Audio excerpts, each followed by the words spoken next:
നമ്മൾ ഉണ്ടാക്കാൻ പോകുന്നത് ഭയങ്കര ടേസ്റ്റ് ഉള്ള ഒരു സാധനമാണ് കേട്ടോ. അത് കൂണാണ്. കൂണ് ഇത് വാങ്ങിച്ച കൂണല്ല, എന്റെ ഒരു ഫ്രണ്ട് കൊണ്ട് തന്നതാണ് കേട്ടോ. പക്ഷെ എന്റെ അപ്പൂന് തീരെ ഇഷ്ടമില്ല കേട്ടോ. ഇതുണ്ടാക്കിയിട്ട് ഞാൻ എന്തെങ്കിലുമൊക്കെ നോണൊക്കെ പറഞ്ഞിട്ട് അത് അങ്ങനെ ഇങ്ങനെയെന്നൊക്കെ പറഞ്ഞ് കൊടുക്കാറുണ്ട്. പക്ഷെ അത് കഴിച്ച് 2 ചവച്ചിട്ട് അയ്യോ ഇതെനിക്ക് വേണ്ടമ്മ പറഞ്ഞിട്ട് അവള് തുപ്പിക്കളയാറുണ്ട്.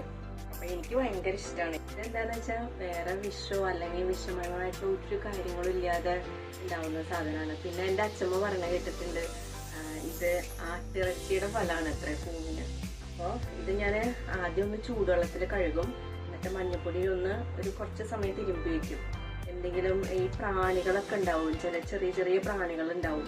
എന്താ വെച്ചിട്ടുണ്ടെങ്കിൽ ഇങ്ങനെ മണ്ണിൽ നിന്ന് ഉണ്ടാവുന്നതല്ല. അപ്പോൾ ചൂടുവെള്ളത്തിൽ നമ്മൾ കഴുകുമ്പോൾ അതൊക്കെ ഉണ്ടെങ്കിൽ അതിൻ്റെ ഉള്ളിൽ നിന്ന് ഇങ്ങനെ പൊന്തിപ്പോരും.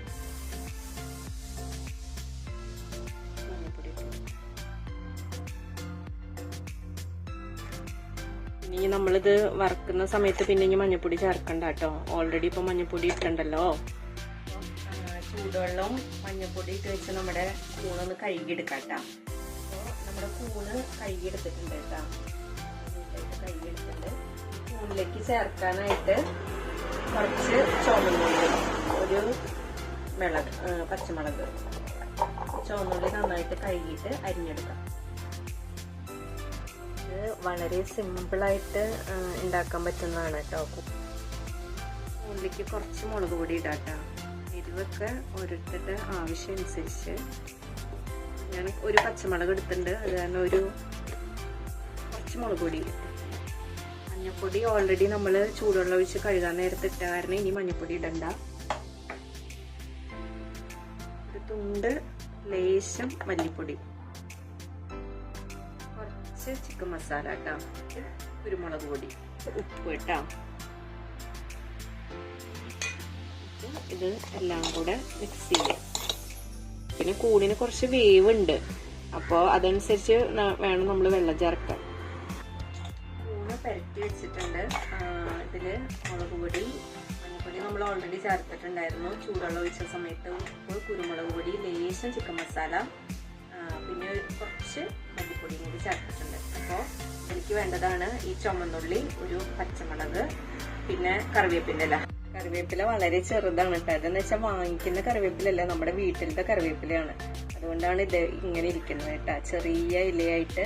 പക്ഷെ ഇതിലൊരു വിഷവും ചേർക്കാത്ത കറിവേപ്പിലയാണ്. ശരിക്കും പറഞ്ഞാൽ ഏറ്റവും കൂടുതൽ വിഷം ചേർത്ത് വരുന്നതാണ് കറിവേപ്പിൻ്റെ ഇല. നമുക്ക് വെളിച്ചെണ്ണ ഒഴിച്ചു കൊടുക്കാം. കൂണിട്ട് കൊടുക്കാം കേട്ടോ ആദ്യം. എന്താ വെച്ചിട്ടുണ്ടെങ്കിൽ കൂണിന് അത്യാവശ്യം വേവുള്ളത് കാരണം കൂണൊരു പകുതി വെന്തതിന് ശേഷം മാത്രമേ ചെറിയുള്ളി ചേർക്കാൻ പാടുള്ളൂ. അല്ലെങ്കിൽ എന്താ വെച്ചാൽ കരിഞ്ഞു പോകും, ഉള്ളിയുടെ ടേസ്റ്റ് മാറും.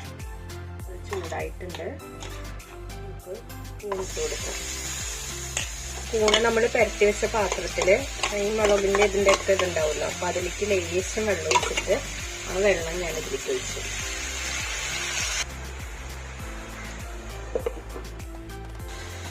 ഇടയ്ക്കൊന്ന് നമ്മൾ ഇളക്കി കൊടുക്കണം കേട്ടോ, അല്ലെങ്കിൽ ചിലപ്പോൾ അടി പിടിക്കുക.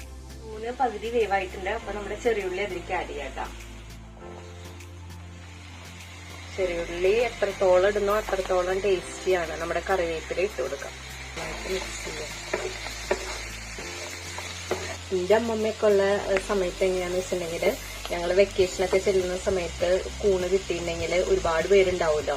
അമ്മയുടെ ചേച്ചിയുടെ മക്കളുണ്ടാവും, മാമന്റെ മക്കളുണ്ടാവും. അപ്പൊ എന്തായാലും കൂണ് ഇങ്ങനെ ഉണ്ടാക്കിയ തികയില്ലേ. അപ്പോൾ ഇതേപോലെ ഉരുളക്കിഴങ്ങ് ചേർത്തിട്ടും കഷ്ണങ്ങളൊക്കെ ഇട്ടിട്ട് ഉണ്ടാക്കും. നമ്മുടെ ഈ നാളികേരക്കുത്തുണ്ടല്ലോ, അത് ഇളിക്കിടാം.